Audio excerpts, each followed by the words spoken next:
లహరిని Santosh belt తీసుకొని కొడుతూ ఉంటాడు. లహరి ఏడుస్తూ ఉంటుంది. ఇక సంతోష్ వాళ్ళమ్మ లహరి జుట్టు పట్టుకొని నిజం చెప్పవే చెప్పు అని చెప్పి నిలదీస్తూ ఉంటుంది. ఇక సంతోష్ వాళ్ళమ్మ లహరిని నిలదీస్తూ ఉంటే సంతోష్ బెల్ట్ తీసుకొని లహరిని కొడుతూ ఉంటాడు. ఇక మరోవైపు ఆనంద భైరవి శరణ్య ఇద్దరు కలిసి లహరి ఇంటికి బయలుదేరతారు. ఆనందభైరవి లహరి గురించి శరణ్యకు చెప్తూ ఉంటే, లహరి గురించి మీరు బాధపడాల్సిన అవసరం లేదత్తయ్య. లహరిని అక్కడ అందరూ కూడా అర్థం చేసుకుంటారు. చాలా చక్కగా చూసుకుంటారు. లహరి అత్తారింట్లో కూడా సంతోషంగా ఉంటుంది అని చెప్పి శరణ్య ఆనందభైరవికి చెప్తూ ఉంటుంది.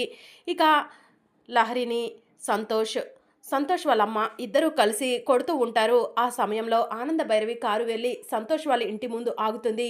రే సంతోష్, ఆ ఆనంద భైరవి వచ్చిందిరా అని చెప్పి సంతోష్ వాళ్ళమ్మ సంతోష్కి చెప్తూ ఉంటుంది. ఏయ్ లహరి, ఇక్కడ ఏం జరిగిందో మీ అమ్మ వాళ్ళకు తెలియకూడదు.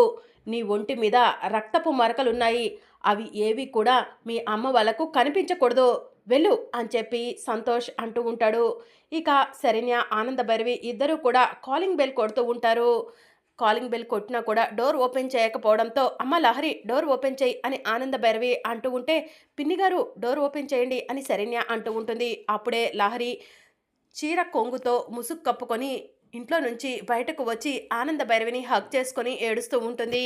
లహరి, ఏంటి చీర కొంగుతో అలా కప్పుకున్నావు అని శరణ్య లహరిని అడుగుతూ ఉంటుంది. ఇక లహరి ఏం మాట్లాడకుండా అలానే చూస్తూ ఉంటుంది. మరి అప్కమింగ్ ఎపిసోడ్లో ఏం జరగనుందో తెలుసుకోవాలనుకుంటున్నారా? అయితే ఛానల్ను సబ్స్క్రైబ్ చేసుకొని సపోర్ట్ చేయడం మర్చిపోకండి. Thank you for watching.